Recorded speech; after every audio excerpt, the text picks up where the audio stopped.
Este podcast faz parte do movimento LGBT Podcasters. Conheça outros podcasts através da hashtag LGBT Podcasters ou do site www.lgbtpodcasters.com.br. Gente, tudo bem? O TuboCast chegou ao 22º episódio e hoje recebemos Fernando Arazão, o host do podcast Fora do Meio, um dos melhores podcasts LGBTs do Brasil. Nascido em Blumenau, Santa Catarina, o Fernando imaginou Fora do Meio como uma série para a TV, onde os personagens LGBTs seriam protagonistas e as histórias apresentariam para os espectadores pessoas fora do meio, as situações típicas da vida do lado de cá, a saída do armário, a aceitação própria e dos outros, o preconceito, as alegrias e coisas que héteros muitas vezes não fazem ideia que um LGBTQIA+ passa. Tempos depois, envolvido numa mídia podcast, o projeto foi modificado e deu origem ao podcast Fora do Meio, onde a proposta de discussão permanece, mas com uma nova cara, aproveitando a crescente que esta mídia se encontra no Brasil. Atualmente, o Fernando mora em São Paulo, onde interage no cenário LGBTQIA+, da cidade. Antes do episódio, lembramos que ainda estamos com a nossa campanha. Basta entrar no site apoia.se/tubocast_Antifa e contribuir a partir de R$5. Essa ajuda é muito importante para que possamos continuar com o nosso projeto. E é isso, gente. Espero que vocês gostem desse episódio. Está ótimo. Então, Fernando, conta pra gente aí um pouco quem é você, pros ouvintes. Quem sou eu? Eu acho assim, é uma pergunta muito fácil, mas ao mesmo tempo me embanando todo pra responder, porque eu sempre fico me pensando, tipo, nossa, como é que eu vou me apresentar de uma forma que as pessoas achem que eu seja uma pessoa legal? Porque eu sou um cara legal, mas às vezes eu não consigo transmitir isso de cara. Então, olá ouvintes do TuboCast, eu sou Fernando Arazão, sou o host de um podcast LGBT também, chamado Fora do Meio, que apesar do nome não é nada do que vocês estão pensando, eu juro. É um podcast que trata da temática, né, de assuntos LGBTs com uma pegada um pouquinho mais, de uma forma que qualquer pessoa, seja dentro do meio ou fora do meio, consigam entender o que a gente está falando, porque eu acredito de verdade que quando as pessoas entendem como é a vida do lado de cá, gera empatia, e gerando empatia, a gente consegue deixar o mundo um pouquinho melhor. Deixa eu ver o que mais. Sou oficialmente um estudante de jornalismo, né? Muita gente, incluindo o Guto, que, né, achava que eu já era formado em jornalismo e eu acabei entrando na faculdade. Ele foi um dos culpados, inclusive, porque foi uma das primeiras pessoas que disse: nossa, você parece um jornalista. Então, Guto, obrigado pelo convite. Júlio, obrigado pelo convite. E obrigado, Guto, né, por me empurrar para esse caminho, então. Eu achei que você já era jornalista, porque quando eu gravei com você no Fora do Meio, você tem algumas técnicas já de pessoa, geralmente são vícios ou hábitos de pessoas que estão formadas, assim, em jornalismo. A questão da pauta, do roteiro e tal, enfim. Eu acho que a minha lua é em virgem. Pode ser. Pode ser. Mas não sei se você já ouviu falar, tem um tipo de jornalismo que eu estava relembrando outro dia, que é o jornalismo gonzo, que é um jornalismo caótico, assim, é um jornalismo feito nas doidas, assim. Uhum. E eu já percebi que tem vários podcasts que são feitos assim, né? Não tô falando que é o nosso caso aqui, mas nem o seu, mas que também dá um tipo de jornalismo interessante. Sim. Geralmente o pessoal que trabalha com cultura e tal, às vezes tem um estilo um pouco mais solto. Assim. Tem coisas que é mais fácil de você lidar, né? Tipo, deixar acontecer naturalmente, como diria o poeta pagodeiro. E você também, da onde que você é? Apesar do sotaque, eu sou de Santa Catarina, mas eu moro em São Paulo já faz 5 anos, então meu sotaque catarinense, saudades, e era tão bonito. Agora eu sou essa missão. De Blumenau, de Santa Catarina. Eu sou de Joinville. Pertinho. Blumenau todo mundo conhece ou por causa do Oktoberfest ou das enchentes, né? É isso que passa no Jornal Nacional, então pode jogar no Google que vocês vão achar fotos de enchentes ou do Oktoberfest, é o tópico. Inclusive, a Oktoberfest foi criada por causa das enchentes lá de 83. Sim. Só pra gente criar um contexto. Não sabia disso. Ela foi inspirada na Oktoberfest de Munique, né, na Alemanha, que apesar de ter o nome Oktoberfest de outubro, ela acontece em setembro. Eu não sei quem foi que inventou isso, mas houve uma grande enchente que, né, praticamente destruiu a cidade e o prefeito acabou criando o Oktoberfest para poder dar uma levantada no ânimo dos blumenauenses e acabou se tornando a maior festa alemã das Américas, assim, né, da cerveja. Acho que é a maior Oktoberfest fora a Oktoberfest de Munique, que é a oficial. Foi uma cópia que deu certo. Sim. Eu acredito que hoje, não sei como é que tá, que, se eu não me engano, a Oktoberfest de Blumenau é a maior Oktoberfest fora da Alemanha, né? Pelo que eu andei, pelo que a gente meio que sabe assim por cima. Mas eu nunca fui. Sempre me convidaram, mas nunca fui. Nunca tive o feeling pra ir, nunca me interessei em isso, pra Oktoberfest. Mas enfim. Vale a pena, eu gosto bastante. Não é muito hétero, não. Eu sempre tive essa visão, assim, de ser uma festa super hétero, assim. Então, tem um pouco isso, tem o famoso pavilhão 3, que é o pavilhão LGBT, né, que já não tá mais tanto assim. Eu até brinquei no ano passado que eu disse, gente, ir no pavilhão 3 não tá sendo suficiente pra você estar no ambiente LGBT. A gente tem que criar um outro código para que a gente possa olhar para um cara ou uma menina olhar para uma menina e saber que ela é do sindicato, né? Porque só estar no pavilhão 3 não adianta. Sim. Porque já tem a gente tem tantos aliados já, né, que deve e não só isso, as bandas do Pavilhão 3 são tão boas que daí a galera vai toda lá assistir. Aí, tipo, fica aquela mistura, tipo, aí você não sabe, né, se você chega no boy ou não, porque vai que... Entendi.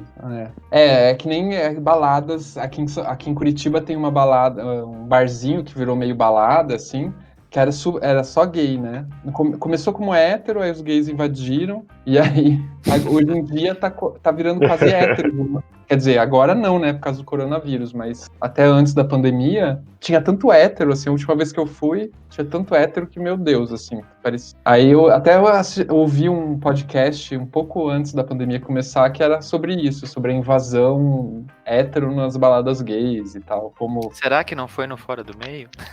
Será que foi? Não sei.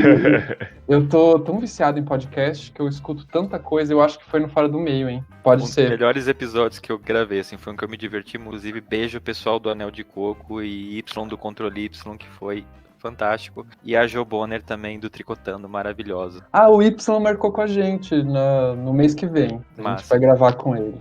Ele é um maravilhoso, eu sou apaixonado por ele. O podcast dele é fantástico e ele é um cara muito legal. Ele consegue falar de coisas sérias de um jeito leve. Isso é muito legal. Sim.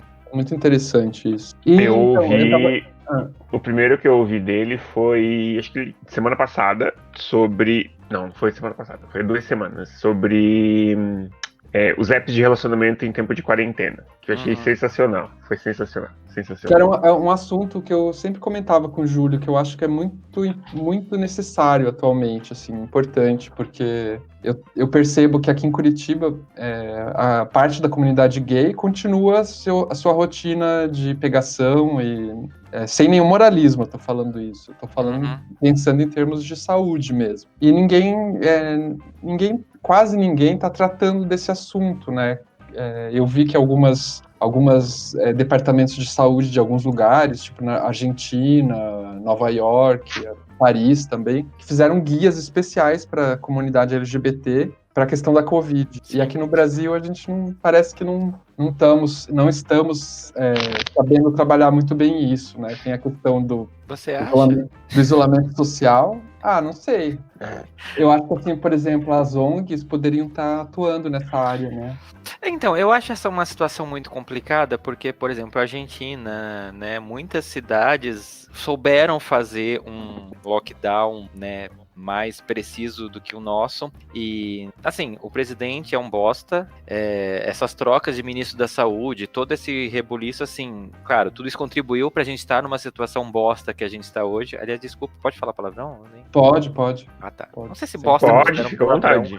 Mas, né, eu vou falar Bolsonaro, que é equivalente, talvez, mas a gente tá há quase 6 meses, né, nessa situação, e eu fico pensando, tipo assim, quem aguenta de verdade ficar 6 meses em casa, sabe, dessa quarentena e de... Sabe, eu fico pensando muito assim, eu acho que a gente errou tanto no começo que a gente tá meio que não tá nem perto de acabar isso. E ao mesmo tempo, assim, como que você proíbe as pessoas de quererem sair na rua depois de quase 6 meses, sabe? Eu acho que a gente chegou numa linha assim que... sabe, a gente já estragou tudo desde o começo. Eu não sei o quão a gente consegue melhorar agora e o quanto eu consigo julgar as pessoas por estarem dando umas escapadinhas, porque é isso, são, sei lá, 5 meses em casa, em que você viu que grande parte da população não deu nem bola pra isso, e, sabe, você fica em casa, você tá se protegendo, mas ao mesmo tempo, assim, eu acho que as pessoas estão até desesperançosas de isso acabar logo, sabe, então, tipo, a galera que tá tocando foda-se, eu consigo compreender um pouco o pensamento. Sim, Me preocupa, mas eu entendo. E quando eu falei, não no foi começo... em termo moralista, assim, eu quero dizer até de uma redução de riscos. Por exemplo, tem uma orientação de, já que você... A recomendação é não sair de casa, não ir fazer um encontrinho, mas se você não está aguentando, tomar algumas medidas para evitar a propagação. Então, sei lá, sexo, eu sei que é uma coisa meio absurda, mas sexo de máscara, não beijar, esses guias internacionais falam naquele buraquinho também na parede. Sim, Glory Hole. No começo, eu até julgava, porque, né, é difícil, claro que é difícil ficar em casa. Mas a gente vai começando a perceber que não adianta a gente ficar em casa se as outras pessoas não ficam. E como o Augusto falou, com alguns cuidados necessários, com alguns cuidados básicos, assim, não tem problema. Quer dizer, tem problema, mas... O ideal é que não aconteça, né? Mas, sim. Né, já que você já zerou toda a playlist do Xvideo. Até... Tem aquelas as outras formas, né, de CAN 4, né? Não sei se vocês lembram disso. Eu até, assim... Enfim, também eu tava falando de um lugar muito privilegiado, porque eu tava com um namorado aqui em casa, então eu, né, não tava ficando, digamos, na mão, literalmente, né? Olha que trocadilho infame. Só que aí depois ele foi pra casa dele e ficou 15 dias sem vir aqui. Aí eu comecei a sentir, assim, aí eu até fiz uma experiência nesse CAN 4 aí, mas eu vi que esse negócio de sexo à distância não é pra mim, não. Eu também não curto muito, então eu estou aqui nessa abstinência. Valeu, Damares, você conseguiu, meus parabéns. Mas é isso, assim, é porque pra mim, sei lá, a quesito de sexo é muito contato do corpo, né? Essa coisa do tipo assim, encosta só aquela partezinha que é necessária, não rola pra mim. Mesmo sem beijar, né? Muito esquisito, né? Gente, assim, sério, qualquer pessoa, se não rolar, a pessoa não beijar, eu já viro as costas e vou embora, porque je ne suis merci. Tipo, beijo pra mim é uma coisa essencial, então nem vou me dar o trabalho de, tipo, sabe, se não dá, vou continuar aqui, fazer o quê? Parabéns, Damares, mais uma vez, você conseguiu. Eu arrumei um namorado perto de casa, né? Daí não tem problemas. Então, quer dizer, tem, mas mais perto de casa é mais fácil da gente se cuidar, né? Sim. Manda tomar um banho, aí depois a gente faz o que tem que fazer. Enfim. É sempre, assim, também tem isso, assim, com quem você vai sair, qual que é o cotidiano da pessoa, qual que tem sido a rotina. Enfim, porque dá pra namorado é conversar. mais fácil, né? Tipo assim, você conhece a pessoa, você consegue ver a rotina. Agora um peguete de aplicativo já é outra história. O cara pode falar, não, estou em isolamento. Aí ele tá passando rodo no bairro. Exato. Né? Enfim, então. Inclusive, acho que foi no Controle Y que eu escutei um menino que falou que ficou com o cara do prédio e tal. Sim. E aí acho que foi, né? Tomou todos os cuidados de máscara e Mas tal. ele achou estranho, aí ele não E foi curtiu. horrível. É, Então, a não ser que você seja uma pessoa fetichista, que você já tem essa coisa de máscara, daqueles, né, dog play, não sei o quê. Gente, eu fico de máscara o dia inteiro no trabalho. Eu trabalho numa clínica de radiologia, não tenho contato com o paciente, mas a gente usa máscara, gorro, um avental descartável e tudo. E só atende velhinho que tá fazendo implante, então não é nada que seja urgente pra estarem lá pentelhando. Mas tudo Entendi. bem. Né? Fazer o quê? E, cara, é incômodo pra caramba. Eu fico pensando assim, como é que você vai transar de máscara? Tipo, sabe? Você já tira a roupa porque atrapalha, você vai ficar de máscara. É um pouco estranho. Às vezes nem tira a roupa, vamos combinar? Eu vou manter a compostura. O que você como pessoa aqui do sul, de Santa Catarina, mudou para São Paulo? Como tem sido essa experiência, assim, para você? Cara, é uma coisa muito engraçada, porque no começo todo mundo ficou, o que você tá fazendo aqui? Você morava no sul, tipo, vai pra lá, Europa brasileira, uhul. Né, o sul consegue vender essa imagem de ser, tipo, o melhor lugar do Brasil, cheio de pessoas lindas, maravilhosas, loiras, ricas. Tem os seus problemas como qualquer lugar tem.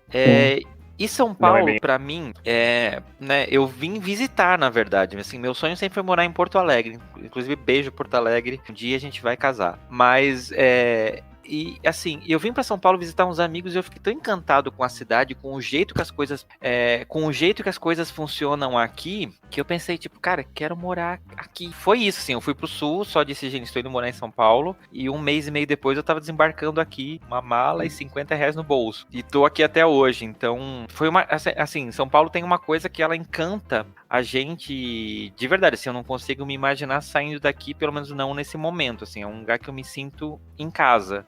E foi onde eu tive a oportunidade de crescer em muitos aspectos, inclusive como um cara gay, porque Blumenau é uma cidade de interior. As pessoas lá não gostam que eu falo isso, né? Porque quem mora em Blumenau acha que é uma grande cidade.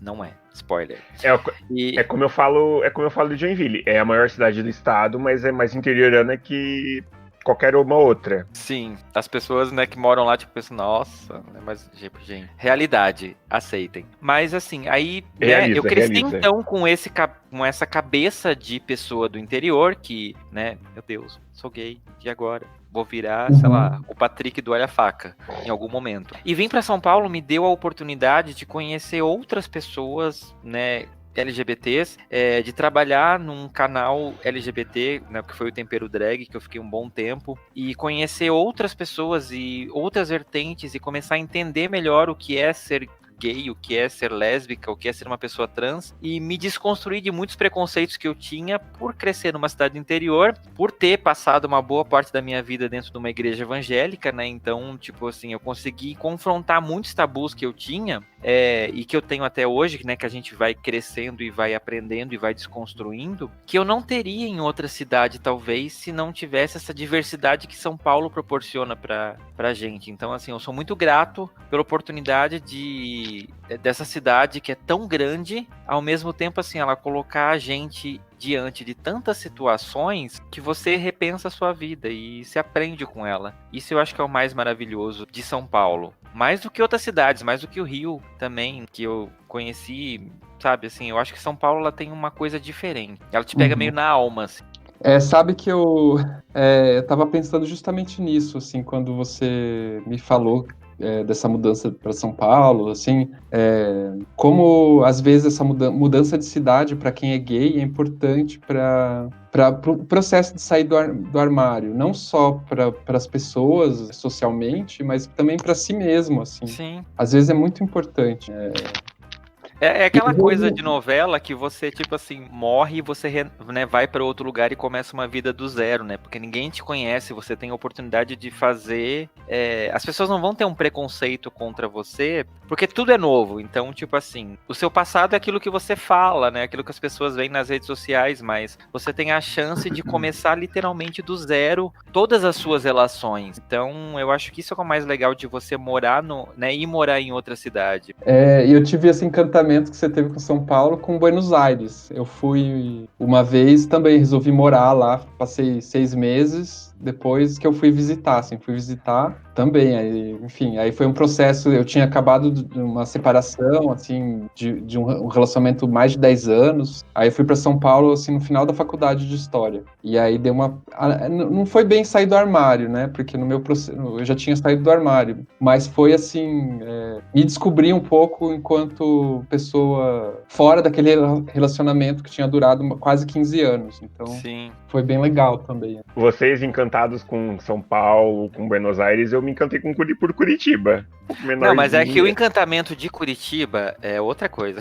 Inclusive, eu acho muito legal essa coisa da gente... Da cidade mesmo, eu não sei como foi a experiência de vocês, né? Eu conheço Curitiba, mas eu nunca passei muito tempo aí. Mas eu lembro que uma das primeiros choques, assim, que eu tive aqui em São Paulo é que, por exemplo, vamos supor, sei lá, você beijar um outro cara na rua em Blumenau, na época que eu saí de lá, talvez isso seria um grande evento. Aqui em São Paulo, eu lembro, assim, a primeira vez que um cara me beijou na rua e eu fiquei, tipo, parado, pensando, tipo, ai meu Deus, eu tô beijando um outro cara na rua. Eu olhei ao redor, tava todo mundo, tipo assim, continuando a sua vida, ninguém tava se importando com o fato de eu estar beijando outra pessoa. E eu pensei, tipo assim, caramba, que experiência surreal, porque eu nunca pensei em passar por isso e ficar despreocupado, assim, porque as pessoas, tipo, sabe? Isso eu achei mais legal daqui, porque foi uma experiência completamente diferente que eu teria em Blumenau. Então, assim, pra mim foi o maior marco de que eu tava num lugar que tem os seus problemas, lógico, né? Mas assim, eu tava num lugar um pouco mais seguro do que aonde eu tava, em que eu ficava toda hora me policiando pra não dar pinta por medo de alguém falar alguma coisa ou, sabe, rolar alguma violência. Eu ia comentar que, assim, tanto em Curitiba quanto em São Paulo, essa questão da liberdade gay-friendly, ela é relativa, né? É muito restrita ao centro, à área central, assim. Se você, por exemplo, em São Paulo, eu tinha o meu ex, né, era do Tucuruvi. E aí eu fui algumas vezes para lá, tal, para casa da mãe dele, e lá é outro processo, assim, no ônibus o pessoal ficava olhando pra gente, assim, porque a gente andava a mão, assim, e tal, e andava assim, afeto normal, né, que nem qualquer casal. E aqui em Curitiba eu imagino, assim, que seja a mesma coisa, porque eu já fui para bairros mais distantes, assim, e também tem essa variação, assim, né. Acaba saindo do centro, a galera sempre fica meio... Mas eu acho que tem cidades que é um pouquinho mais aberto a isso, porque a galera discute mais, você tem mais diversidade, né, nas ruas e etc. Ao contrário de cidades mais pequenas, né? E o pessoal sempre fala muito pra mim, tipo assim, porque você morava perto de Florianópolis, né, gay friend, a Ilha da Magia e etc. Eu acho, né, parabéns, Florianópolis, vocês vendem um marketing bom, porque eu enxergo Floripa como uma capital de cidade interior, onde, tipo, rolam umas questões meio homofóbicas, assim, eu brinco que acho que Floripa é uma cidade gay-friendly se for um gay padrão e heteronormativo, né? Aí talvez seja a Ilha da Magia. Também seja friendly digamos, nas pousadas, né, no lugar de turismo. Por outro lado, em São Paulo também foi o lugar que eu mais fui agredido, assim, experiência própria por assim, violência homofóbica mesmo. Uau. Até no restaurante japonês, uma vez, um cara queria bater em mim, no menino que estava comigo, porque por motivos assim Queria misteriosos. ser você. Provavelmente, né? Enfim, aqui também cidade grande tem a violência normal, né? Então, eu acho que as pessoas são um pouco mais violentas do que em cidades menores, talvez. Não sei. Sim. Pode ser que eu esteja enganado. Eu acho que a minha hipótese, assim, é que com relação à liberdade que a gente tem nessas cidades um pouquinho maiores, é a questão do movimento gay mesmo, o movimento LGBT. Eu acho que isso traz uma consequência. Eu acho que no caso de Curitiba, por exemplo, que tem um grupo tradicional aqui em Curitiba, que é o Dignidade, né? Traz uma diferença bem grande, assim. Eu mesmo, quando voltei para cá, que eu fui embora daqui em 2002, voltei em 2016. Eu vi uma diferença enorme, assim, que foi uma coisa paulatina mesmo, da cidade se abrindo e tal. E foi crescendo também, né? Teve indústria que veio pra cá, pessoas de fora, enfim. Eu sinto isso indo pra Blumenau agora nas férias, que daí eu vejo, por exemplo, sei lá, você pega um Grindr e você abriu um Grindr há, sei lá, 5 anos atrás e abrir hoje é um outro universo, assim. Antes a galera, tipo assim, era aquela coisa mesmo escondida, né? Partes do corpo ou aquelas imagens imagens genéricas e tudo tipo sigilo, saber. Hoje em dia a galera tá mostrando a cara, tá super tranquilo assim, de um jeito que eu fico feliz pela evolução da galera tá se mostrando, tá se abrindo e até na Outubro mesmo que a gente comentou, né, que o Pavilhão 3 era tido como o pavilhão LGBT, era uma coisa muito assim, velada, sabe, se falava, mas não era uma coisa meio oficializada. Hoje em dia também não é assim, mas eu acho que tem umas políticas que estão caminhando um pouquinho mais pra isso, a galera tá um pouco mais aberta, ou tá se falando mais, pelo menos, então isso que eu acho que já mostra uma evolução.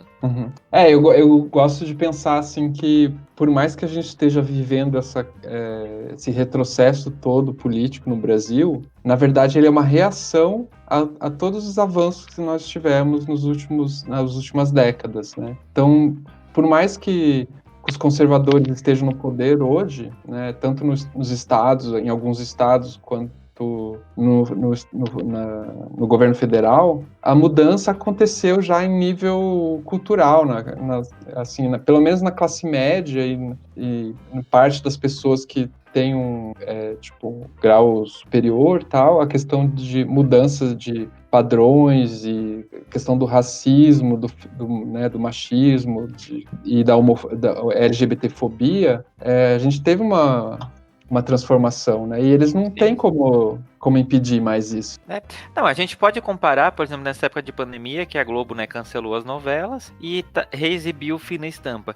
Eu nunca imaginei que a galera fosse mobilizar tanto por causa do Cro, né, do quanto a novela envelheceu mal, e ela não é tão antiga assim pra gente olhar e dizer, tipo, caramba, como porque a gente aceitava e gostava ela desse tem 9 personagem anos, com né? esses? Pois é pouco tempo se a gente for ver, e a galera por si só já problematizou a história, né, que foi escrito por um homossexual e ele era muito caricato, justamente aquela coisa dos programas de humor dos anos 90 que a gente tinha exaustivamente, né, e hoje em dia a gente felizmente olha e diz, não é isso que a gente quer ver mais. Sim.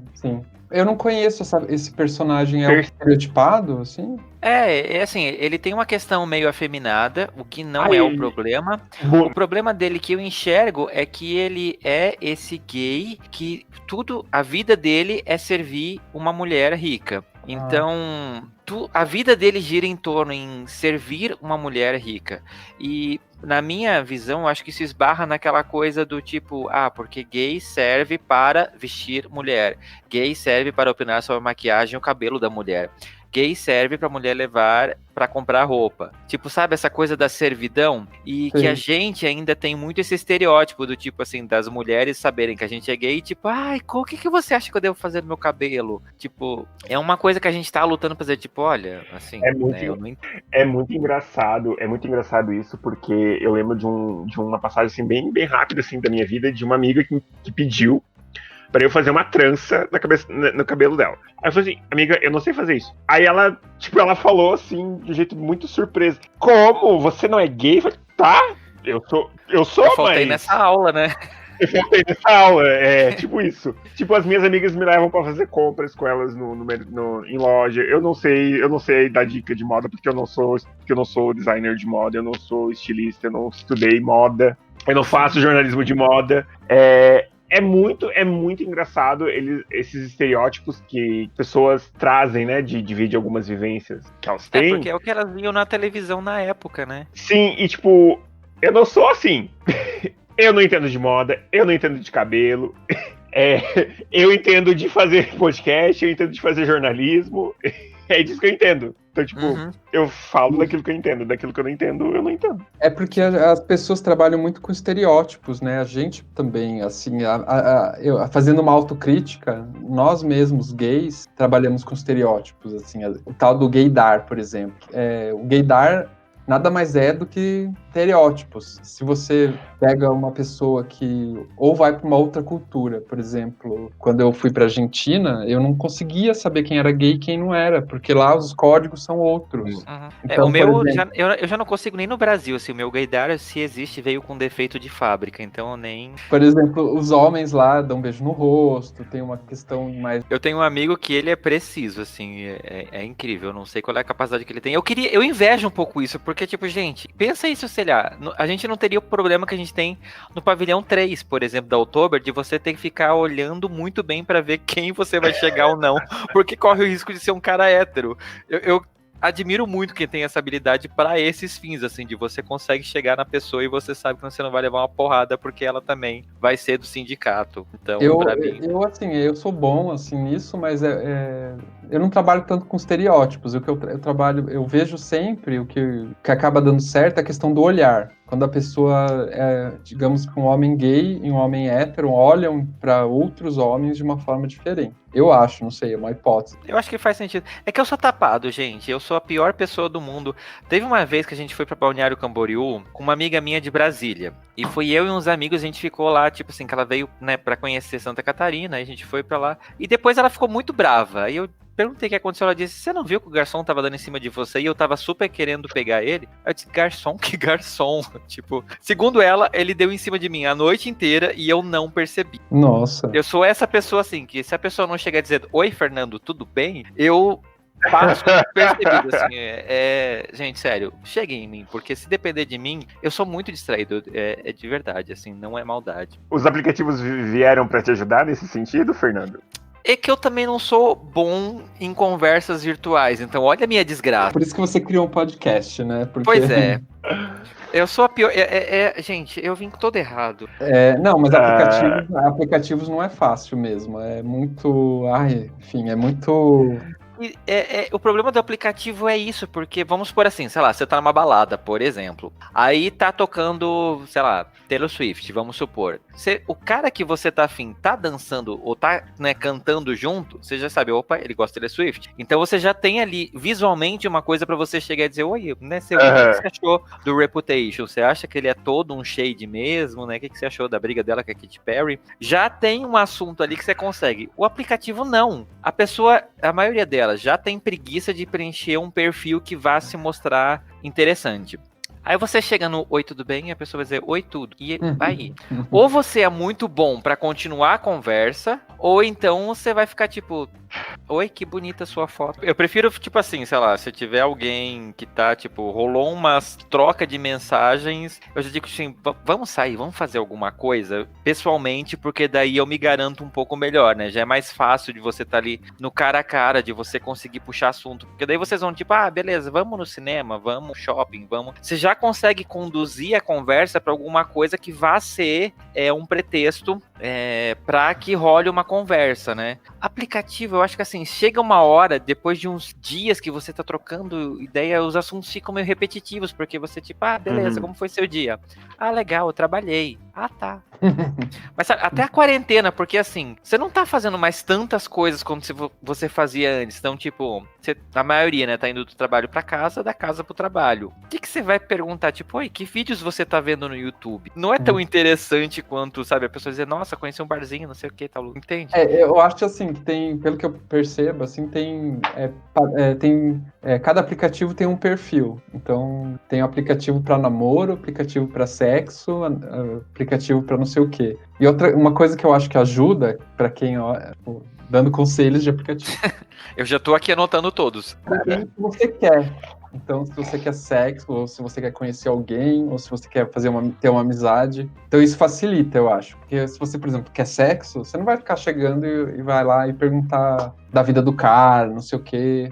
Ou, por exemplo, eu me lembro que aconteceu quando, enfim, eu não estava namorando, eu conheci um cara, um médico, naquele Happn, que aquele é meio assustador, né? Que você cruza com as pessoas. Aí o cara... depois que você aceita que o Google fica te ouvindo, né? O Happn é só um detalhe. Aí o cara me levou pra um bar, ficou perguntando da minha família, não sei o quê, perguntou do meu irmão, do que eu tinha estudado no mestrado, não sei o que lá. E no final ele só queria sexo, assim. Eu cheguei no carro, ele já queria transar dentro do carro mesmo, depois de tomar umas. Eu falei: não vai rolar, porque eu achei que a gente só fosse... Se você tivesse me falado desde o começo, quero só sexo, legal. Mas o fato dele ter me enrolado todo aquele tempo, aquela perda de tempo, me irritou. Então eu falei: nossa, não. Eu já sou o contrário. Se a pessoa chegar direto dizendo assim: hoje vamos transar, eu já vou dizer não.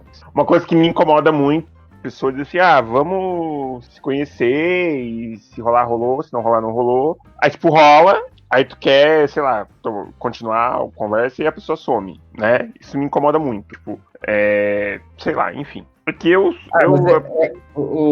Mas, Júlia, é aquela coisa que o Andrew falou. O Andrew foi uma pessoa que a gente conversou faz umas semanas aí, que ele estuda masculinidade. Quando a gente perguntou sobre aplicativos para ele, ele falou uma frase muito engraçada, muito irônica, assim. Ele falou, você não vai pedir sushi na pizzaria. Então eu acho que aplicativo é a mesma coisa, assim. Então, se existe um aplicativo por tipo Grindr, você vai procurar um namoro no Grindr, é um pouco, não sei. Eu acho que pode acontecer, assim, por mais que não seja o ponto, eu acho que pode rolar, mas realmente, né, não é o foco. Mas é que também, eu acho que entra uma questão muito complicada, porque é isso, né, Homem é um problema porque ou funciona a cabeça de cima ou a de baixo. Ou a de baixo. As duas simultâneas não rola. Aí por mais que você esteja... Tem uma frase muito boa do Woody Allen que ele fala assim, Deus fez o homem com um pinto e um cérebro, mas sangue suficiente para o funcionamento de apenas um dos dois. Exato. Exato. E então eu acho isso, acho que dependendo, né, mesmo que seja num Tinder lá que você vai desenvolver uma conversa muito legal, se a pessoa quiser só transar com você, é isso que vai acontecer e pronto. Claro, tem dias que você está disposto a isso, tem dias que você quer só dormir de conchinha, que é a sua necessidade, né? Depois de 5 meses de quarentena, talvez seja uma necessidade da maioria das pessoas. Sim. Mas eu acho que essa questão do homem, da nossa construção sexual, do tipo de ser uma coisa imediatista, que você encontra alguém, fica de pau duro, rola um negócio e depois, tipo assim, gozou, acabou. É muito, assim, é complicado, porque são dois homens, então as vibes são muito parecidas e é isso, se você não tem esse traquejo, vamos, né, conversar e vamos ver, ou se você realmente não tá a fim de conversar, acaba por ali de uma forma muito natural até. Uhum. Verdade. Até porque você fica mudo, né? Assim, aqueles... Não tô falando que é o meu caso, tá? A gente volta de novo para aquele assunto, né? Tipo assim, você vai dizer, oi, foi muito gostoso. Aí a pessoa, foi mesmo. A gente, tá bom, vamos marcar um dia? Vamos. Tá bom, então a gente marca. Nunca mais. Tá bom, valeu. Aí você vira tipo, sei lá, no máximo um PA, né? Isso é uma grande polêmica também que eu acho, porque daí... Esses dias eu vi um cara num aplicativo que ele falou alguma coisa assim, que eu fiquei muito abismado, que eu disse, gente, por quê? Que ele, né, tipo, era no Tinder, eu acho, que era algo do tipo, né, vamos sair, se rolar sexo, não vou me recusar, mas a chance da gente continuar se vendo reduz a 3%. Nossa. E eu fiquei pensando, por quê? O que impede, né, tipo assim, que moralismo é esse que, tipo assim, beleza, se a gente transar no primeiro encontro, porque as duas pessoas quiseram que isso acontecesse, incluindo ele, aí o fato disso acontecer reduz a chance do próximo encontro a 3%, tipo, isso? Eu não sei, você isso tá é classificando bobagem, as pessoas como pra transar e pra casar, a gente, né, vai pôr eu acho que isso é uma coisa que rola muito na mentalidade, na nossa mentalidade ainda, de homens gays, assim. Tem de homens em geral, né? O cara... então, mas inclui a nossa comunidade, assim, que o que é um pouco estranho, porque a gente não devia ser machista, né? Mas, enfim, mas somos, infelizmente. Tem o cara pra casar e o cara pra transar. Isso é um problema, assim. E só deixando aqui o meu exemplo, que eu e meu namorado, a gente transou na primeira noite, se conheceu, já transamos. Entre casais gays é diferente, assim. Geralmente a gente transa primeiro, depois conhece a pessoa. Sim, até porque...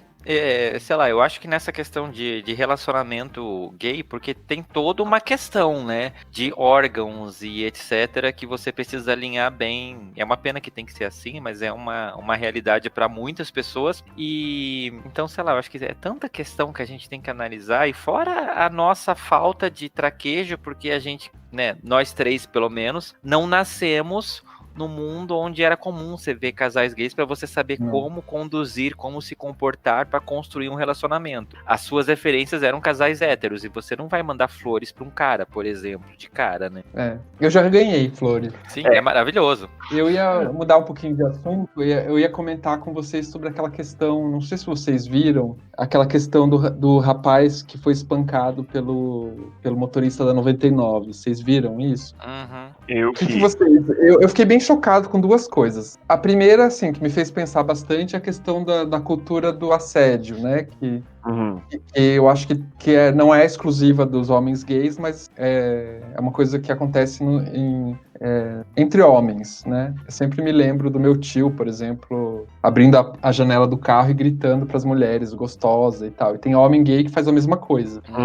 E eu já tive amigos que faziam isso e tal. E assim, outra questão que me chocou um pouco é as pessoas acharem que o fato do menino supostamente, né, é o que falaram, ter dado em cima ou ter assediado o motorista justifica a agressão no nível que foi, né, assim, agressão. Eu acho que eu fiquei um pouco espantado das pessoas, inclusive pessoas LGBTs, justificando, porque esse cara, se ele assediou, ele tem que apanhar mesmo, enfim. Isso não é bem assim não, gente. Isso eu me chocou um pouco, assim, de ver gays defendendo o cara que bateu no rapaz. O que você acha? Eu acredito que, assim, violência não leva a nada, né? Eu sou uma pessoa completamente a favor de conversas e nada de violência. E, bom, eu não sei como se deu, eu não estava dentro do carro quando se deu a situação, mas eu acredito que é conversando que se entende, né? Então, o cara devia ter dito, bom, eu não gosto disso, não curto isso, ok.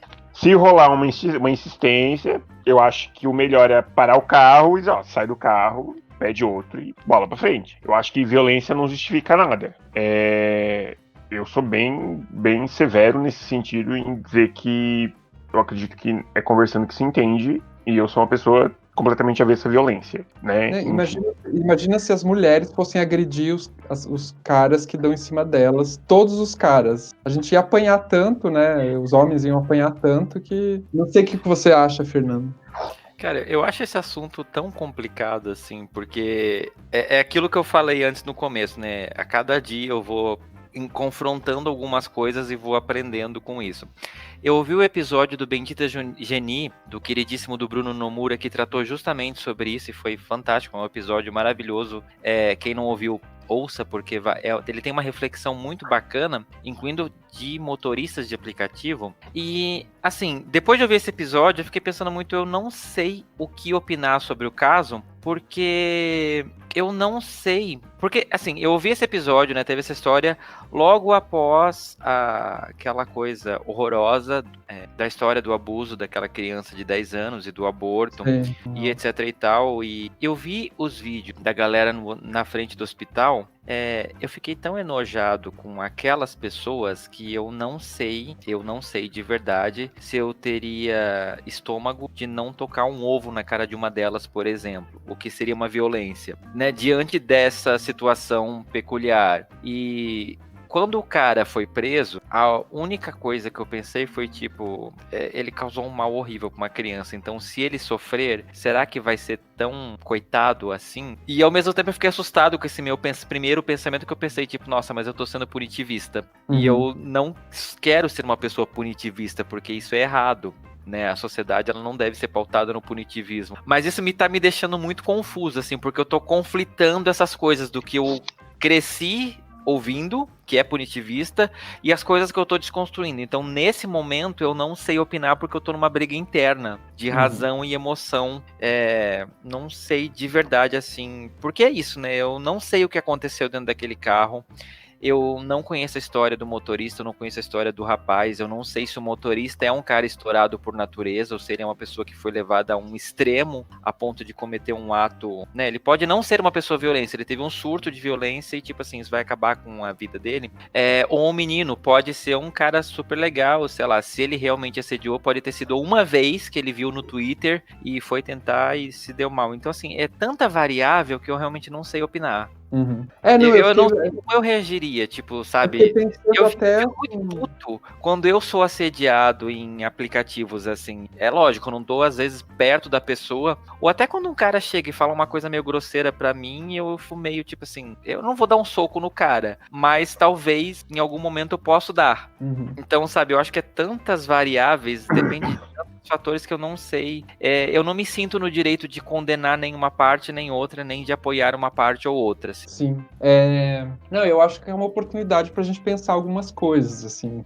Por exemplo, uma coisa que me fez pensar bastante, depois de ouvir esse episódio, inclusive, do Bendita Geni, a questão, a mesma embalada gay, por exemplo. As pessoas têm assim, é uma coisa normalizada de chegar em você já pegando. Uhum. É mesmo em parada gay, por exemplo. Eu, várias vezes em parada gay, tive situações de estar com o namorado, que geralmente eu sempre fui meio namoradeiro, sempre tava com o namorado e não queria ficar com ninguém, tava lá como militante e tal, e a pessoa já chegar enfiando a mão e tal. Enfim, é uma coisa que me fez pensar. Eu acho que é interessante a gente aproveitar a oportunidade. Eu sou a gay chata, problematizadora, para pensar algumas coisas, assim, mesmo em balada, dentro de balada, mesmo que todo mundo seja gay dentro da balada. Né? Não te dá o direito de chegar e enfiar a mão na pessoa, enfim. Sim. E eu falo, não é nem assim, não porque eu quero ser o isentão, nada, mas é que eu tirando por mim mesmo, né? O que eu escuto de vez em quando em aplicativo a primeira mensagem é: oi, você é ruivo. É tudo ruivo.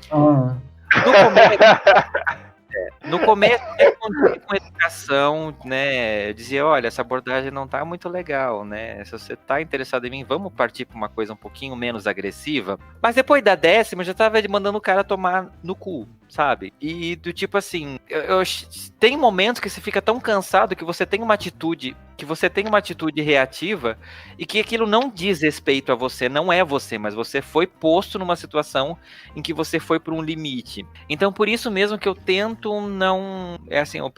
eu prefiro não opinar nesses casos de violência, porque é isso, pode ter sido uma reação descontrolada, né? Não apoiando violência, né? Eu não tô falando que a gente tem que meter a porrada nas pessoas, não é isso, mas que às vezes você pode se descontrolar, e esse descontrole pode não ser a pessoa. O que é diferente, por exemplo, de um cara homofóbico que ele bate em todo gay que ele encontra na rua. Reincidente, né? Isso, mas essas situações assim, que a gente só sabe uma parte da história, a notícia é o cara que foi agredido pelo Uber, eu fico muito com medo de opinar porque eu posso estar sendo injusto. É aquela história de tipo que a gente aprende em jornalismo, né, de você pegar aquela parte da história porque aquilo é interesse público, então você vai falar sobre aquilo, mas e todo o contexto que poderia mudar aquilo. Então eu acho que tem muito essas questões que eu fico muito temeroso assim chegar e opinar. E o que foi o que eu gostei do episódio do Bruno, justamente isso, tipo, o Bruno é um cara LGBT, o Bendita Geni é um podcast LGBT, mas não ficou aquela coisa, tipo, nossa, tadinho do menino, né, coitado, violência. Ele fez uma análise muito séria sobre tudo que pode envolver isso, e, claro, ele não apoia a violência, mas assim, ele provocou uma reflexão, que eu acho que isso que é o mais interessante da gente aproveitar essa história. Não ficar julgando, tipo, o motorista tem que ser expulso da 99. Nem eu acho que o julgamento não cabe aqui, não somos nós que vamos julgar, né? Essa história aí. Quem vai julgar é provavelmente a justiça, mas enfim. Eu acho que é uma oportunidade pra gente pensar algumas coisas, assim. Sim. Tanto do lado da comunidade, nós gays, como agimos enquanto homens machistas, fomos criados no machismo estrutural, né? E temos essa educação aí meio problemática, meio não, completamente problemática do cara assediar e achar isso normal. Sim. O que mais tem é no Twitter, fóruns e dicas de como pegar um Uber, como, né, chegar um taxista. Bastante. E tem uma questão também que também talvez possa ser problematizada, a questão da homofobia, né? Que a nossa sociedade é tão homofóbica, tão LGBTfóbica, que tem muito não falado. Então, por exemplo, os caras, por exemplo, num banheiro lá, fazem banheirão, e ninguém abre a boca para falar nada. É tudo não falado. E só que isso dá margem para assédio, para violência, né? E quando se fala claramente, por isso que eu acho que às vezes a pessoa falando claramente, por exemplo, no aplicativo, que ela quer só sexo, é mais sincero, legítimo e menos violento do que um cara ficar me sentir, sabe?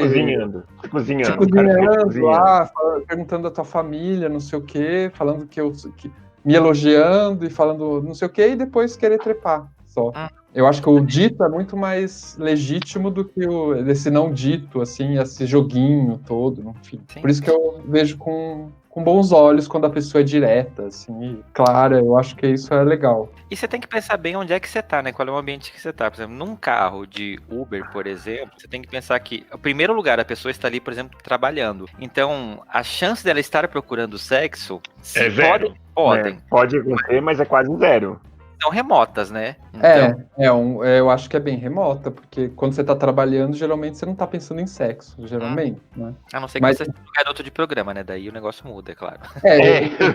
Tem um amigo que teve uma situação que o Uber deu em cima dele, mas ele achou tão agressiva a forma como o Uber chegou nele, e ainda com uma fala meio homofóbica, assim, meio tipo, tirou o pau pra fora e falou: você não é viado? Então chupa. Ele achou aquilo tão violento. Aproveitando o assunto, o Fernando falou ali sobre perguntarem se ele é todo ruivo. Uma coisa que me incomoda muito. Eu vou embora. Oi? Se você perguntar, eu vou embora. Não, não é isso. Eu vou pegar o gancho.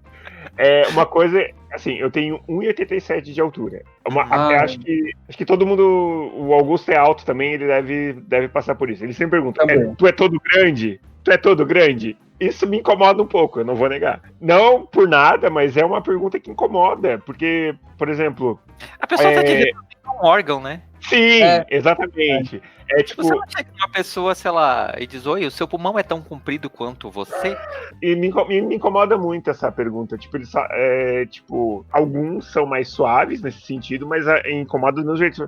Você tem 87, né? Você é grande assim mesmo? Tipo, aí o você é grande assim mesmo, já te leva a pergunta ali, né? Tipo, Sim. aquela partezinha. Você responde super, tipo assim, você faz até uma piadinha, né? Tipo, hahaha, assim, porque você tá disposto a isso. Agora tem dia que você vai dar, tipo assim, dizer, sai daqui. Depende quem faz a pergunta. Depende do dia, eu respondo assim, você tem que vir aqui ver, né? Tu até responde de boa e tal. Nas 4, 5 primeiras vezes. Depois tu vai começando a te encher o saco, e tu fala assim, não sei, nunca medi, não sei, nunca me dei, né? Me incomoda muito essa questão de, tipo, as pessoas te julgarem, tipo, te reduzirem ao seu órgão sexual, assim. Me incomoda um pouco. Tipo, é a única coisa que me interessa em você, né? Eu tô só perguntando porque é isso, né? Porque se você não for grande, eu não vou querer nem saber de você. Porque exatamente. Eu não estou procurando um parceiro, estou procurando alguém pra fazer um túnel do metrô. Você perguntou... Eu fico pensando assim, eles querem um relacionamento ou distribuir petróleo no próprio corpo? Então, salto em vara, não sei, alguma... Né?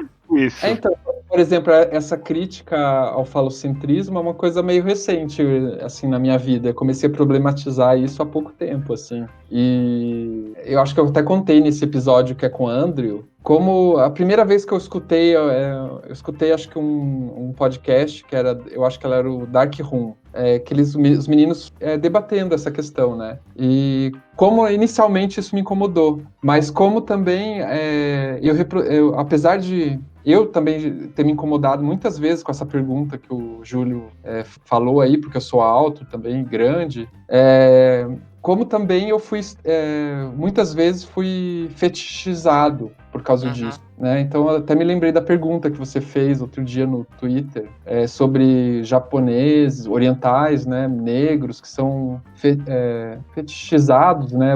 Assim, a pessoa nem quer conhecer ele de verdade, quer saber do fetiche de ficar com japonês. Enfim, apesar de eu reproduzir essa lógica falocêntrica, eu acho que eu também sofro essa lógica, assim. É uma questão que a gente tem que pensar um pouco, às vezes. Sim. E eu percebo que o pessoal que é mais velho, assim, militante antigo, por exemplo, reproduz isso. Reproduz com muita...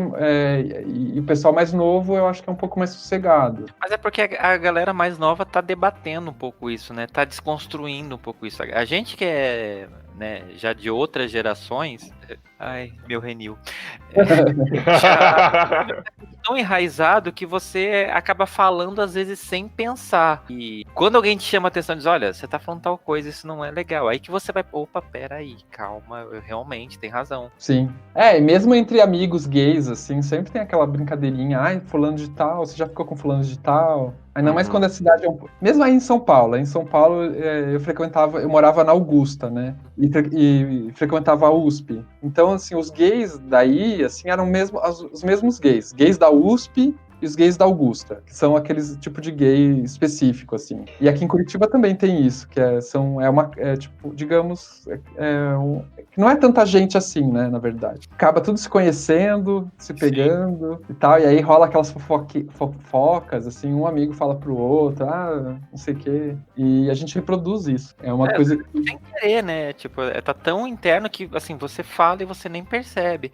É igual expressões racistas que a gente cresceu ouvindo, e você volta e meia solta, aí você, opa, pera aí, alguém te chama atenção pra dizer, isso é racista, aí você, opa, é verdade. Porque você não para pra pensar, né, você cresceu ouvindo esse tipo de coisa, então pra você é só uma frase, ela não tem nenhum efeito. É quando alguém chama atenção pra dizer, opa, isso aqui é problemático, aí você, é verdade. Verdade. Enfim, mas que bom que as pessoas estão pensando e conversando e falando sobre isso, né? Refletindo, enfim. E é bom quando a galera chama a atenção da gente, porque é isso, às vezes a galera fica tipo assim, nossa, né, que militante, olha lá, eu só tô falando, um exemplo, denegrir, mas eu não tô sendo racista, mas tipo assim, a palavra é de uma origem racista. Então você pode não estar conscientemente sendo racista, mas você tá usando uma palavra que é um termo racista, e a partir do que você sabe, que enquanto você tá ignorante naquilo, ok. Agora, a partir do que alguém te fala, olha, denegrir vem dizer que negros são inferiores, e você continua usando, aí o negócio muda um pouquinho de figura. Porque daí você tem um conhecimento, né? Eu acho que assim, eu sou chato do orientação sexual, né? Que eu sempre corrijo todo mundo.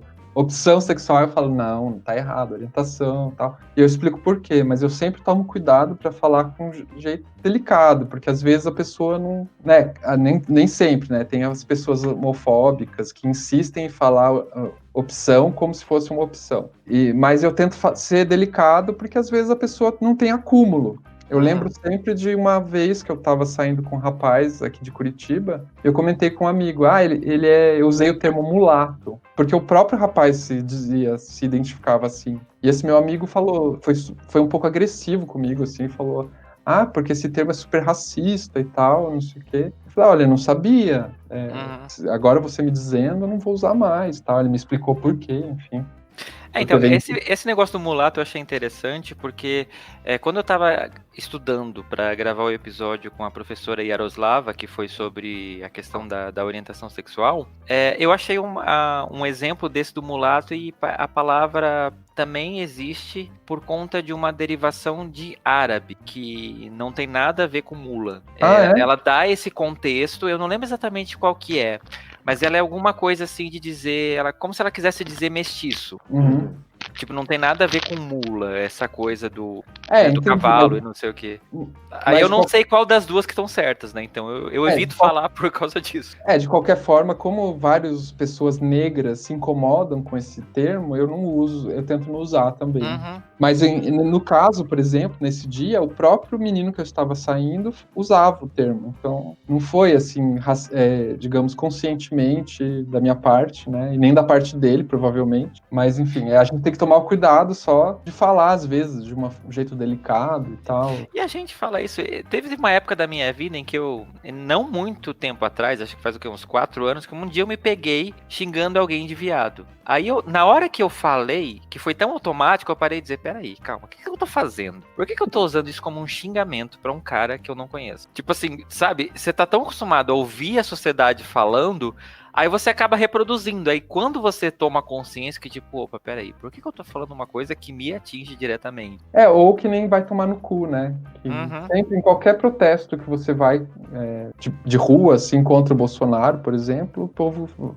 Ô, Bolsonaro, vai tomar no cu. Eu sempre falo, gente, mas tomar no cu é bom. Sim. E ela é uma expressão problemática também. Eu, inclusive, falei nesse episódio. Mas tudo bem, às vezes escapa. E ela é isso, né? Ela é um grande brado a um estupro corretivo. Sim. Tem essa complicação aí. Mas Nossa. a gente acaba não percebendo, porque é uma coisa tão...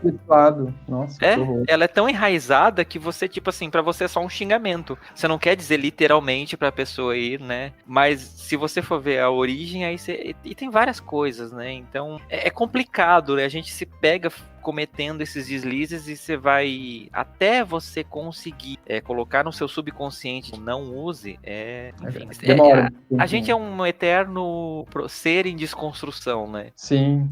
Não dá pra gente ser perfeito também da noite pro dia. E eu acho que o bacana é isso, é você se permitir ir se desconstruindo. Não ser aquela pessoa que quer pagar do tipo do desconstruidão, né? Porque daí você vai acabar sendo igual aquele vídeo maravilhoso da Rita Lee, dela dizendo chata pra caralho. Porque ninguém é assim do dia pra noite, mas ao mesmo tempo assim, você também se fechar e dizer, não quero saber, eu cresci assim, eu nasci assim, e é assim que eu vou morrer, também não é o caminho, então, né? E vem cá, Fernando, eu escutei aquela série lá do Fora do Meio sobre política. Eu achei muito legal, assim, gostei bastante. Foi os episódios mais experimentais que eu fiz, talvez. E você, digamos, depois de fazer esses episódios, eu ia te perguntar se você tá mais otimista, mais pessimista, quanto à política, assim. Olha, eu, como diria a grande filósofa Glória Pires, não sou capaz de opinar. Eu prefiro não opinar. Porque, cara, assim, gravar esses episódios foram muito bons, porque justamente, assim, dá esse panorama desde o nosso passado pra gente entender por que as pessoas pensam e falam as coisas que elas pensam e falam hoje. Mas, ao mesmo tempo, é isso. Eu acho que a gente tá 500 anos de coisas que a gente foi construindo que não vai mudar no Bolsonaro. Infelizmente, né, a gente tá assistindo ele, né, o Twitter volta e meia fala, tipo, ele fez tal coisa, isso é crime de responsabilidade, está impeachment. Porque daí, né, tem essa série de coisas de crime que ele já cometeu e que daria impeachment, mas é isso, gente. A elite que a gente acha que não existe mais do jeito que a gente tinha lá no passado, ela continua ativa e ela continua decidindo a nossa vida, e é isso. Se a pessoa tiver... Sim. Atendendo aos interesses dela, ela pode baixar as calças e mostrar a bunda no Palácio do Planalto. Não vai acontecer nada, porque não é interesse das pessoas, né, que estão realmente mandando. E esses episódios de política, para mim, foram um grande exercício para a gente pensar a partir de agora. O Bolsonaro já está lá. Tirar ele não depende da gente. Por mais que as pessoas achem que, tipo, não, né? Só ir pra rua, fazer uns protestos. Igual foi com a Dilma. Não vai ser igual que foi com a Dilma, porque a Dilma, a elite queria tirar ela. O povo foi só um adendo. Mas, assim, a vontade do povo não vale nada nessas horas. Tanto que quantas manifestações a gente já teve a favor do impeachment do Bolsonaro? Quantos pedidos já existem na Câmara? Quantas pessoas já falaram, sabe? Já subiram hashtag, já fizeram a nota de repúdio. Não vai tirar ele se não for da vontade do Congresso. E assim... A oposição, eu tenho falado isso no Twitter, inclusive. A oposição faz o jogo dele, assim.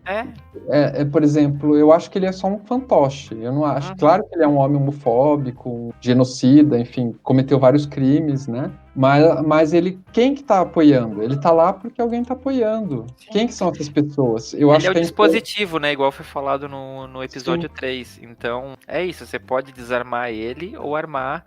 Tanto que ele tava na vibe paz e amor agora, né? Voltou a querer dar soco em jornalista, voltou ao Bolsonaro que a gente tava acostumado, mas é isso. Ele não... Eu, Fernando, eu acho que ele estar lá é um fato consumado, né? Em 2022 a gente vai ver o que vai acontecer. O que importa, e que é o grande exercício que eu propus com esses episódios, é a gente refletir sobre os nossos atos a partir de agora. Não é ir pra urna só apertar uns botãozinhos e virou as costas e saiu. Aquilo lá tem consequência. A gente tá vendo as consequências hoje. A gente tá no meio de uma pandemia histórica, sem governo, sem ministérios importantes e morrendo gente pra caramba. Por culpa nossa. Porque a gente não soube votar em 2018 E não dá pra gente dizer, a culpa foi de quem se absteve, a culpa foi de quem votou no Amoedo, a culpa é de todo mundo. Não tem essa coisa de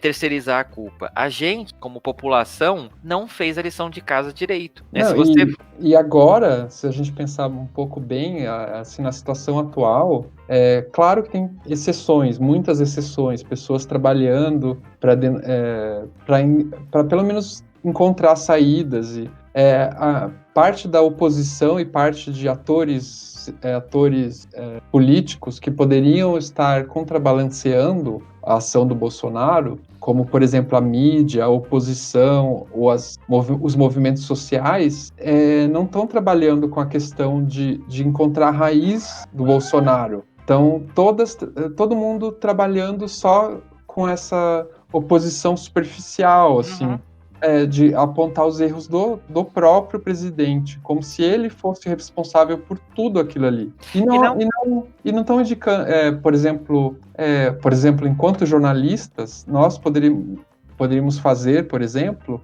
uma matéria investigativa para saber quem que está apoiando o Bolsonaro. Né? Quais são os setores da elite que apoiam? Botar os nomes das pessoas ali. Mas você acha que isso adianta? Porque já teve tanta matéria, tipo, teve aquele lá que ele queria invadir o STF, isso é gravíssimo. E o pessoal, tipo, tá bom. Eu acho que adianta, quando a gente começar. Eu acho que a informação começar a sair do Brasil, por exemplo. A questão ambiental, por exemplo, é gravíssima, que está acontecendo na Amazônia, no Pantanal. E isso vai começar a trazer consequências. Não sei se eu sou otimista, talvez eu seja otimista. Consequências para o bolso da elite. Mas eu acho que isso já tá tendo, Guto, porque, por exemplo, teve a questão das queimadas da Amazônica que todo mundo falou, incluindo celebridades internacionais postaram lá um negócio.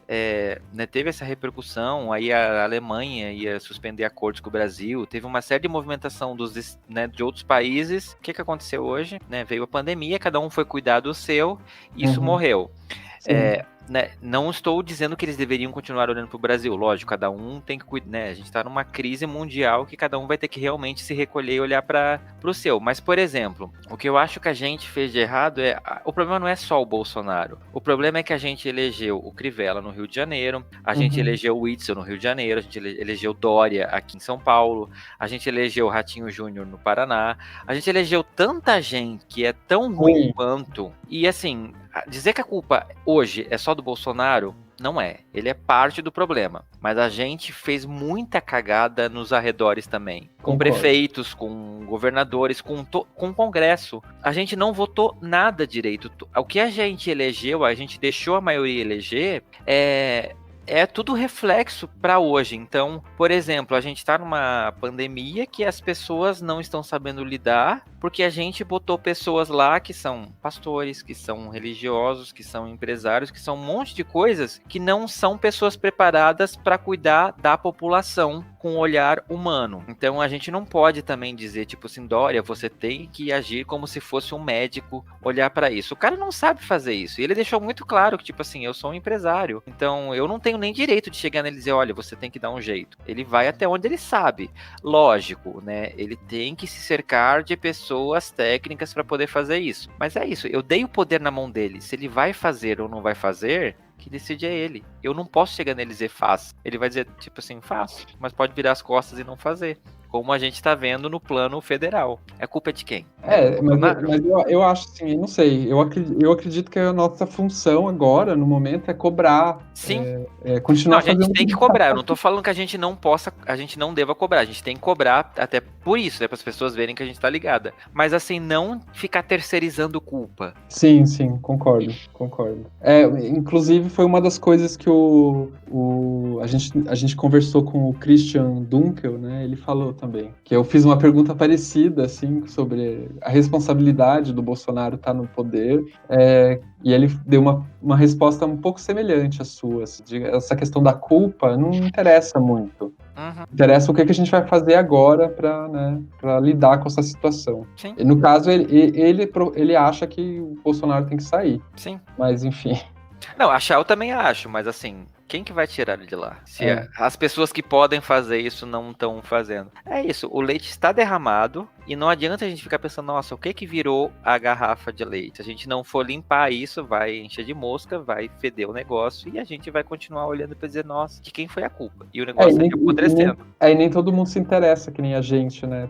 Por Uhum. exemplo, a esse tema. Não sei como é que tem sido a resposta dos teus ouvintes a esses temas tão políticos, assim. Foi surpreendente. Assim, eu até falei que eu tava com a ideia de fazer esses episódios desde o ano passado. E eu testei os meus ouvintes um pouquinho. Tanto que o primeiro episódio desse ano, ele não tem nada a ver com a comunidade LGBT. Ele fala de finanças. Porque eu pensei, deixa eu fazer um teste de como vai ser a reação das pessoas de um assunto completamente fora da nossa realidade.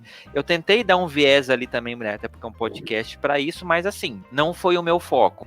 Até porque a gente, né, gay, hétero ou não, a gente lida com dinheiro e todo mundo tem que saber lidar com dinheiro. Foi a minha justificativa pro episódio e ela é real. Mas foi um teste meu pra ver, tipo assim, um assunto que não seja exclusivamente LGBT. Teve uma resposta muito boa. Então eu disse, olha, acho que eu posso pensar em fazer esse episódio. Vou testar política. E o meu episódio de um ano foi todo político. Teve uma resposta boa. Aí eu pensei, tipo, então eu acho que eu estou autorizado a fazer, né, pelos ouvintes. É lógico, né, o podcast é da gente, a gente meio que define os temas, né, baseado no que aquilo que a gente quer falar. Mas os ouvintes, eles têm um peso muito grande da gente decidir o que vai ser falado ou não, porque também você não quer fazer um episódio para 10 pessoas ouvirem, né, você quer que as pessoas reflitam sobre aquilo. Então, a resposta dos ouvintes para esses episódios de política foi, assim, uma coisa que me surpreendeu muito. É lógico, né, eu entendo que os ouvintes do Fora do Meio são pessoas politizadas, eu deixo clara a minha posição política, né, ele é um podcast político desde o seu nascimento, nunca escondi isso, nunca tentei me passar por uma coisa que eu não era, mas assim, eu não esperava ter uma reação tão positiva, de as pessoas que já vinham me acompanhando, continuarem acompanhando e consumirem o conteúdo, ainda mais porque eu tenho uma abordagem muito técnica, talvez até, né, de chamar cientistas políticos para falar sobre o assunto, né, no terceiro episódio que tem o pessoal do Midcast, que daí eles já deram uma, porque assim, eu já tive 2 episódios só com cientistas políticos, então eu quis dar uma renovada no terceiro, e como o terceiro era uma grande hipótese, então eu dei uma brincada com ele maior, né? Tem uma paródia lá no começo,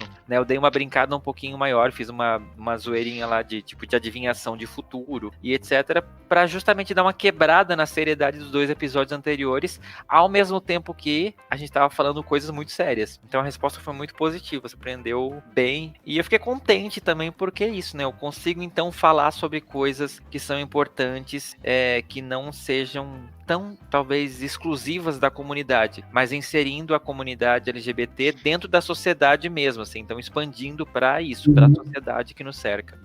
É uma coisa muito importante que você faz, assim, que no caso desses episódios ajudar a politizar, né, a comunidade LGBT, porque às vezes a gente, não tô falando você, mas às vezes o pessoal que é mais militante, assim, fica muito nessa queixa, porque a comunidade não é politizada, enfim, né, e às vezes a gente não vê a nossa própria responsabilidade nisso, né. Sim. Eu tento sempre pensar que o Fora do Meio é isso, né, eu criei esse canal e eu tenho uma responsabilidade que ninguém foi na minha porta dizer, Fernando, faz um podcast, eu que corri atrás. Então, até, por exemplo, às vezes o pessoal fala, tipo assim, nossa, mas você é um homem, por que você faz tanto episódio sobre feminismo? Né, eu já fiz 4 praticamente, né, nesse 1 ano e meio de podcast, mas é porque é isso, porque eu sou um homem branco, que as pessoas param pra ouvir, porque eu sou um homem branco, e eu acho que a minha obrigação, então, como parte da comunidade LGBT, que invisibiliza lésbicas, por exemplo, e como um homem que, né, tem toda uma,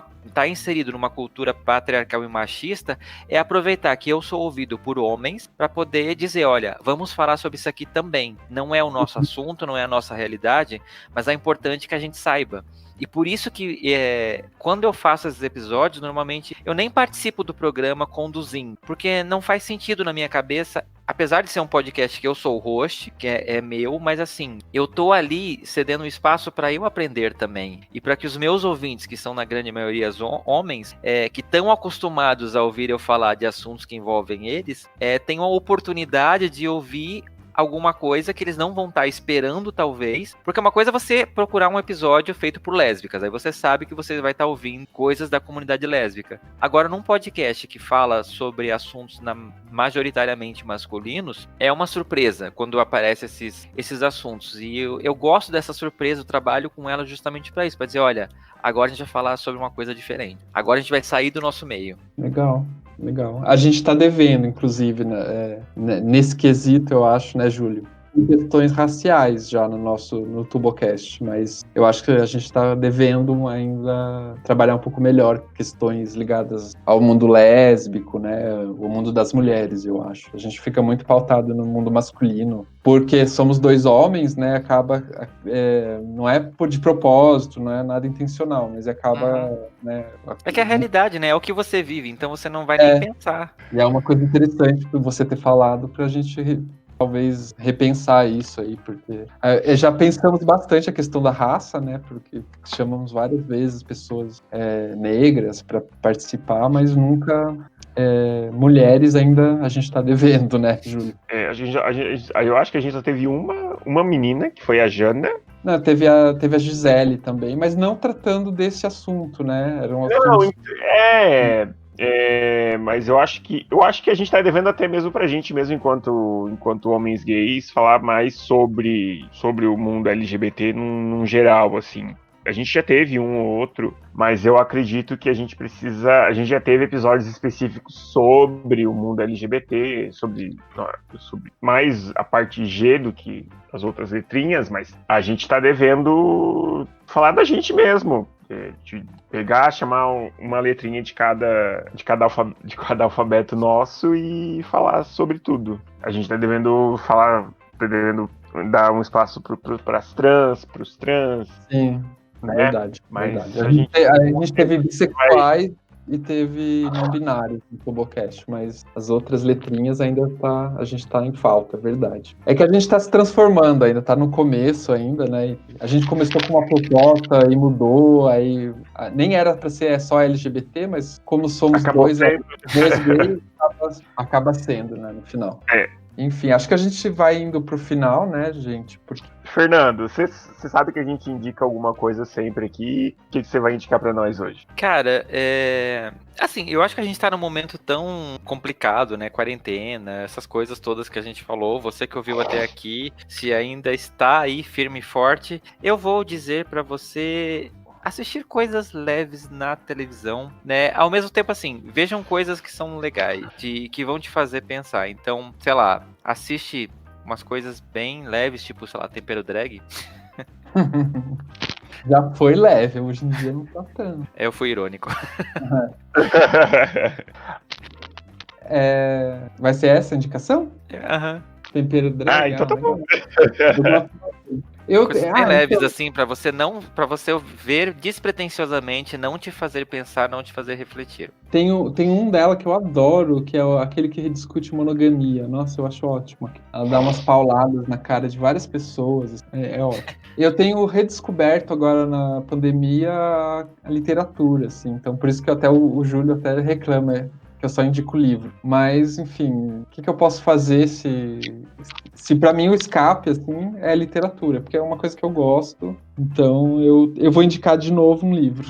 Tu pode ser mais popular, indicar alguma coisa, uma série, um filme. Mas eu acho que livro de contos também é bem popular. Eu indiquei vários livros do Caio Fernando Abreu, é bem popular também. Enfim, mas eu vou indicar o livro do Tiago Dias, que é um amigo meu, eu fazia história lá na USP e ele fazia letras. E ele escreveu um livrinho de contos chamado O Cego e Outros Contos. E a editora deixa eu ver aqui, Giostre. E é muito legal, porque são contos que tem muito a ver com a vida LGBT no Brasil. Então, não digo que é um livro LGBT, mas tem muito da vida LGBT dentro desse livro. Então, e é bem tranquilo para ler, assim, porque são contos curtos, e, enfim, para quem gosta, né, de leitura, é isso que eu indico. Mas, enfim, para quem gosta de série, também tem umas séries legais. Eu vi uma que é a mistura de Malhação com Walking Dead, que se chama The Rain. É uma série dinamarquesa, que o mundo é um mundo apocalíptico, onde cai uma chuva que causa um problema lá. Enfim, tem toda uma discussão ecológica. É interessante, só que tem hora Eu que não sei parece se descrever como uma mistura de Malhação com Walking Dead é convidativo. Então, pareceu uma crítica, né? Mas, enfim. Tem um ator lá, um ator principal, que eu fiquei apaixonado por ele. Assim. Até meu namorado ficou falando que eu sou Papa Anjo, porque ele é novinho. Que horror. Nossa, quanto tempo que eu escutava Papa Anjo. Olha, denunciei minha idade. E você? Aproveitando então que o Guto indicou um negócio da Netflix, eu vou indicar um filme da Netflix, inclusive, que um filme um pouco bobinho, mas é um filme muito bonitinho, que é o Para Todos os Garotos que Já Amei. Tem o 1 e o 2, inclusive, já assisti a sequência, o 1 e o 2. Que a história, o 1 conta a história de uma menina que escreveu 5 cartas para 5 garotos que ela já amou. O nome, por isso que o nome desse filme é Para Todos os Garotos que Já Amei. Ela escreveu 5 cartas para esses 5 meninos. Só que ela nunca enviou essas cartas. Ela deixava guardada numa caixinha que a mãe dela deu pra ela quando ela era pequena. Enfim. Aí a irmã dela descobre essas cartas e a irmã dela envia essas cartas pros donos, pros remetentes. É uma história bem legal e é bem bonitinha. Vale a pena assistir. Eu assisti com meu namorado, inclusive. Vale a pena assistir. Acompanhado ou sozinho, vale a pena assistir. Como tem o 2, o 2 se chama Para Todos os Garotos que Já Amei, PS, Eu Ainda Te Amo. Vale a pena assistir. Eu gostei bastante. Para pessoas românticas? Então, assistam. Legal. Muito bom. Assiste com o Gustavo Augusto. Vale a pena. O Gustavo não gosta de comédia romântica. É o filme Sessão da Tarde, né? Isso, é um filme Sessão da Tarde, bem legal. Então tá, gente, olha, eu queria agradecer, Fernando, foi muito legal.